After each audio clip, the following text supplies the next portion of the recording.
So what's going on, everybody? It's your boy QuestX coming back at you with a boxing video. Yes, another boxing video today. But, you know, and despite talking about the good things in boxing, once again, you got to talk about some potential drama. Let's talk about it, man. Canelo.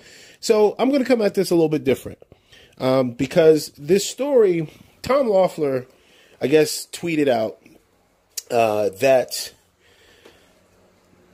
You know, I saw this on Eagle's channel, Boxing Eagle's channel, and Tom Loeffler tweeted out basically that he found out that VADA canceled the post-fight drug testing for Canelo. Just mysteriously. First time this has ever happened. First time VADA has ever done this, I guess. And I'm going to say something here. Do I think this could be interpreted two ways? Could Tom Loeffler just be doing this or saying this? Because clearly we know that they want a third fight with Canelo. That's the only way that he can make money. Because he has horribly mismanaged Gennady Golovkin. But then I look at this as another way. What would he have to gain by doing that? Because by him releasing this information... because of the fact that the Canelo tested positive, okay? And this is why I said, regardless of the outcome of Gennady Golovkin 2, Canelo will always be a dirty fighter. There will always be a cloud of suspicion over him, okay? To me, Canelo is a dirty fighter, okay? I'm going to sit here and I'm going to tell you right now that Canelo also has, like, the guy must have, like, videotapes of, you know, high-ups in the WBC, videotapes, audio tapes of people in VADA. Whatever it is, this dude has clout. He has pull. I know what it is. It's something that Oscar De La Hoya had, and the major engine that was pushing him.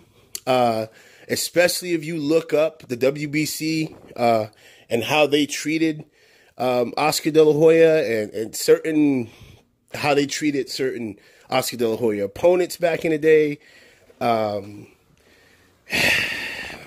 Let's just put it this way: the WBC, they got a lot of people who back them who not how should I say this? They don't work in the legal spots of business, put it that way. And we know this. We've known this for a very long time. It's why the WBC has treated Mexican fighters completely different than how they treat other fighters.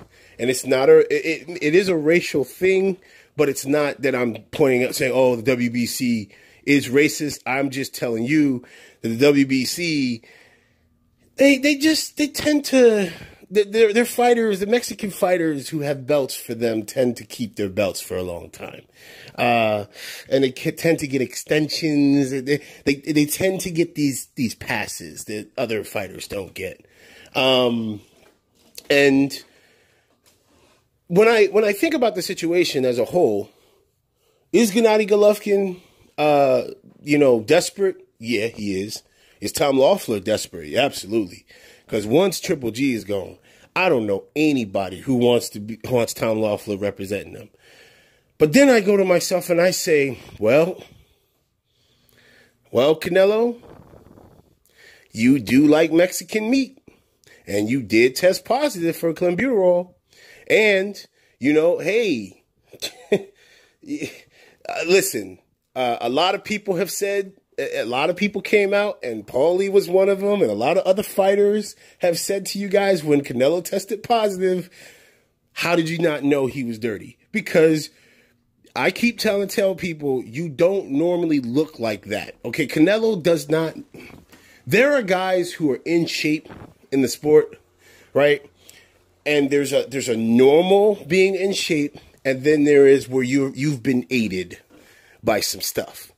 Canelo is that guy, all right? And it's going to take, and this is one of my fears when it comes to Canelo Alvarez, Canelo has gotten away with being such a dirty asshole for so long that it's going to take somebody who... I honestly don't see Canelo ever being held accountable for anything he does. If he, as long as he keeps making money, as long as he keeps making these pay-per-view numbers, well, now he's, you know, he got the bag from you know, DAZN. Like, again, Canelo is never going to be held accountable until it takes that one fighter who is not going to take no for an answer, not be bullied in negotiations, not sit there and